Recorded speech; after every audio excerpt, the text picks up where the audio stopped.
برج خلیفہ دنیا کی ٹالسٹ بلڈنگ جس کی اونچائی 828 میٹر اور جس کو بنانے میں 1,50 کروڑ کا خرچہ کیا گیا، جو بنتے ہیں 114 ارب روپیز، اور جس کا ویٹ 1,12,000 ہاتھیوں سے بھی زیادہ ہے۔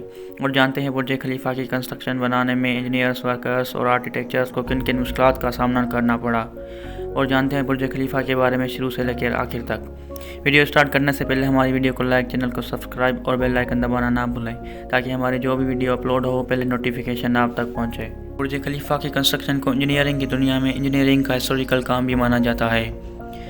انجینئرز، آرکیٹیکچرز اور ورکرز کو برج خلیفہ کی کنسٹرکشن بنانے کے لیے 6 سال کا وقت دیا گیا، جن میں سے ان کو 3 سال برج خلیفہ کی ڈیزائننگ بنانے میں لگ رہے تھے۔ انہوں نے یہ کہا کہ باقی بچے 3 سال میں ہم کنسٹرکشن کا کام پورا نہیں کر سکتے۔ انہوں نے یہ ڈیسائیڈ کیا کہ بنا ڈیزائننگ بنائے ہی برج خلیفہ کا کام شروع کیا جائے۔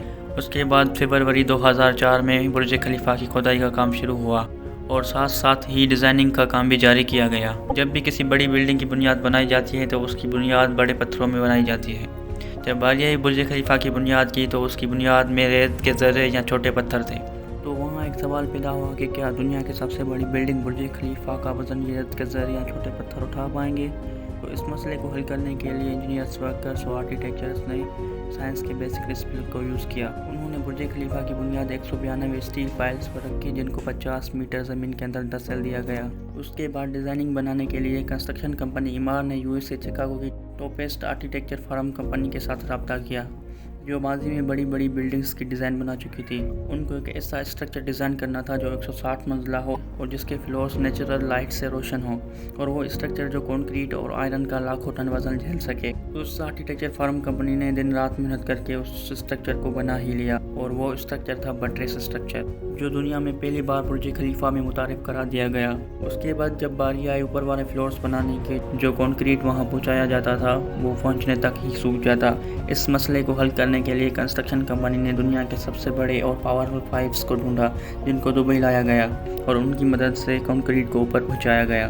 جب برج خلیفہ کے 120 فلور بن چکے تھے اور جن کرینز کا یوز کیا جاتا تھا اوپر مٹیریل پہنچانے کے لیے، ان کرینز کی ایبلٹی 120ویں فلور تک ہی تھی، اور وہ آپریٹرز جو کرینز کو ڈرائیو کرتے تھے انہوں نے بھی زیادہ اونچائی تک کام نہ کرنے کا جواب دے دیا، اور پھر کنسٹرکشن نے پوری دنیا سے آپریٹرز ڈھونڈے جن کو دبئی لایا گیا، جو ایک دوسرے سے مختلف لینگویجز بولتے تھے، پر ان میں یہ خاصیت تھی کہ وہ اونچائی سے نہیں ڈرتے تھے۔ برج خلیفہ کی کنسٹرکشن کو 3 سال گزر چکے تھے، 140 فلور بن چکے تھے۔ 140ویں فلور بنتے ہی برج خلیفہ نے دنیا کی سب سے اونچی بلڈنگ ہونے کا ریکارڈ ون کر لیا۔ جب برج خلیفہ کی کنسٹرکشن کو پورا ہونے میں 2 سال بچے تھے، سارے فلور بن چکے تھے، پر ایک چیز کہیں نظر نہیں آ رہی تھی، اور وہ تھے گلاسز۔ برج خلیفہ میں 24,000 گلاسز لگنے تھے۔ جب گلاسز لگائے گئے تو ایک ایسے مسئلے نے جنم لیا جس کا کسی کو اندازہ بھی نہیں تھا۔ ریت کی وجہ سے ہیٹ کا ٹیمپریچر 100 سینٹی گریڈ تک جا پہنچتا۔ اس مسئلے کو 18 مہینے گزر چکے تھے۔ پھر ایک انجینئر جون زرفا نے اس مسئلے کا سولوشن نکالا۔ اس نے ایک گلاس بنایا جو سورج کے یونی ریز کو ریفلیکٹ کرتا ہے، اور اس ایک گلاس کی قیمت $2,000 ہے۔ ان گلاسز کو بنانے کے لیے دبئی میں فیکٹری لگائی گئی جس میں 4 ماہ میں 24,000 گلاسز بن کر تیار ہوئے، اور ان کو برج خلیفہ میں لگایا گیا۔ اب برج خلیفہ کی ٹاپ اینڈنگ کا کام بچا تھا جہاں سولڈ اسٹیل کا پائپ لگانا تھا جس کا وزن 350 ٹن اور اس کی ہائٹ 136 میٹر تھی، جس کو کسی کرین کی مدد سے نہیں پہنچایا جا سکتا تھا۔ پھر کنسٹرکشن کمپنی ایمار نے اس سولڈ اسٹیل پائپ کو برج خلیفہ کے اندر اسمال پارٹس میں بنایا جن کو 1 بائی 1 کر کے اوپر پہنچایا گیا اور سولڈ اسٹیل پائپ کو ریڈی کیا گیا۔ اب باری آئی برج خلیفہ پہ چڑھی سالوں کی دھول مٹی کو صاف کرنے کی۔